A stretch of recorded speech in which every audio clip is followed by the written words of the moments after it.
Hello out there in the world of YouTube and the general world of multimedia overall, or social media to be more specific.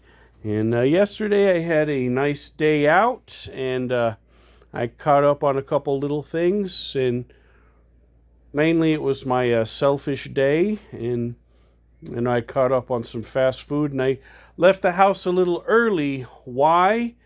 Because there was a midday showing of the new Spider-Man movie.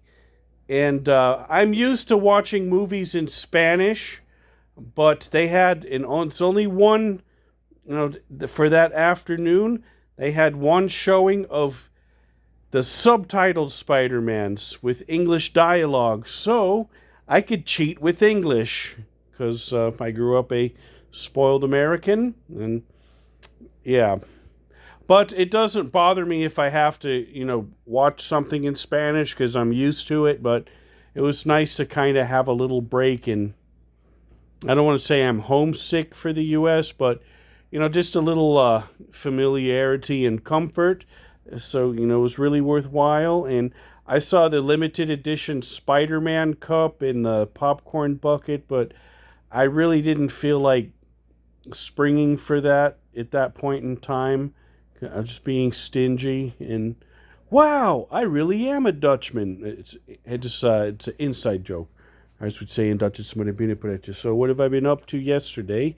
Aside from the movie, I gorged myself on some junk food and popcorn and slushy, and then I got a Selfish pizza and wings at the little Domino's area in the food court before I caught a cab home. So it's really nice. And this is my prize from the arcade. I have another one in a different box, but what the heck? I racked up enough points and I took this home. I'm going to give the other Hulkbuster Iron Man away because I like this package better where I can see it. Yes, I am a nerd. So, Hulkbuster Iron Man. And, I'm planning to go abroad, so I got friends in Northern Europe. They like, nerdy stuff like I do. And what else have I been up to? And just earlier this morning, I got started on Volume 11 of Spy Family. And I think right now they got up to 15. Another one's coming out in September. And I usually read through these very fast because it's a lot of pictures, and it's just fun, and highly recommend it. So the main topic at hand is from my Asian flags collection, as I've been reorganizing and sorting things out. And this is from my Asia flags category. So this is my collection of Vietnam flags. And two of them are historic flags. They're no longer in use because Vietnam is now one unified country, and there's a lot of opinions and strong feelings.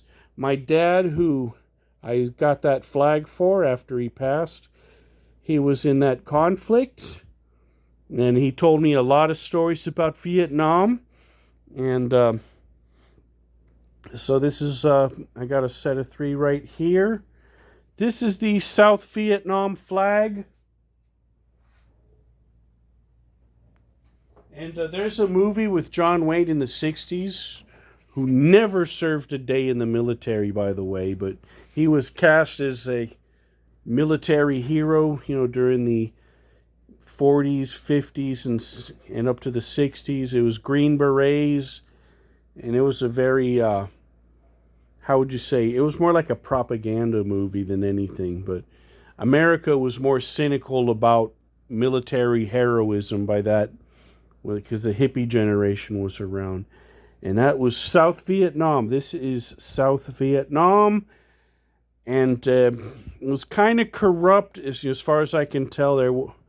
I'm not saying, either one, North or the South, were just inherently good by any means, but, there were atrocities on both sides.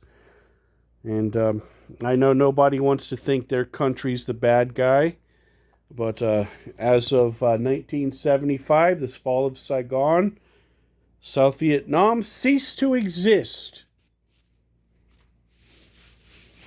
And this was my dad's adversary in the bush. I didn't even exist yet. In fact, when he met my mom in Panama a long, long time ago, he was still fresh out of Vietnam. I always asked him questions about, the Vietcong, and, of course he gave me the edited version of what he've really seen and went through, but, I was kind of an Asiaphile and geography fanatic, and I was always interested in learning about different parts of the world.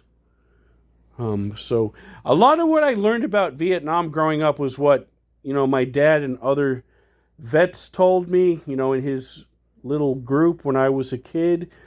And, those action movies like Rambo, Missing in Action, and these other Vietnam-themed movies so what I saw about Vietnam were, that was $1, me give you bang bang $10, or no buku money, like Full Metal Jacket. They were swindlers, or doing shady deals, or they were in black pajamas, lurking in the jungle patches to do you in. So I had a very skewed image of what Vietnam was like, and of course it was still the Cold War, so that was the bad commie area.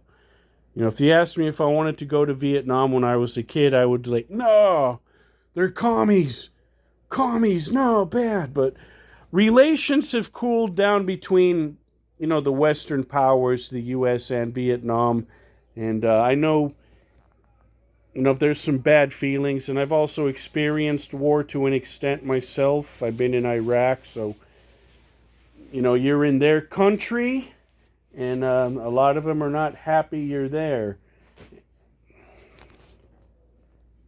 But eventually, by default, they did win. If you have any info, maybe you're a veteran, or you also had family that served in, Vietnam way back when, say something. And I'm trying to keep this positive. And this is the Vietnam flag. The Vietcong, I believe, it was irrelevant because they didn't need to fight the evil Yankees anymore. They were gone. It was over. And so it became one Vietnam. And one of my dream trips, if that door was to ever open, like I want to go back to Japan, and then I do want to see Korea on the way back home. But if another door after that within my lifetime opens up to go back to that region of the world, I would love to go to Vietnam, Laos, Cambodia, Thailand, just for the for historical and cultural experience. And my dad, if he was still around, he'd probably think I was off my rocker for wanting to go visit Vietnam. But it's a different, era. Charlie's not going to get me. And that would be like, and I kind of understand. It's like, I've been in Iraq. I don't want to go back to Iraq or Kuwait, because that was, I was worried about, people trying to do me in for Allah. And for his enemy was for, the communist ideology. But I think the language is beautiful to hear. It's kind of twangy, and I'm not mocking the Vietnam language. It's just, from what I hear, and the vowels got a lot of pitches, even though it's in Roman letters. It's been in Roman letters for a while. Vietnamese has a lot of different inflections on their vowels, so that would take a time to master. Maybe I'll get a little phrase book and dictionary just for, as we say, shits and giggles, but I'm not going to lie and, act like I'm aspiring to fluency in the Vietnamese language. But hey, it would be learned, if hypothetically, if I went to Saigon or Hanoi, I took the train, stopped in Da Nang, a little bit of survival Vietnamese, at least enough Vietnamese where I can, get some drinks and some food somewhere. And just enjoy the culture, respect the culture, come back with some souvenirs, local, national stuff, and put it in my office like I do with everything else I bring home abroad. And it's like you bring home a piece of that culture. That's why I have Japanese comic books that I don't know how to read.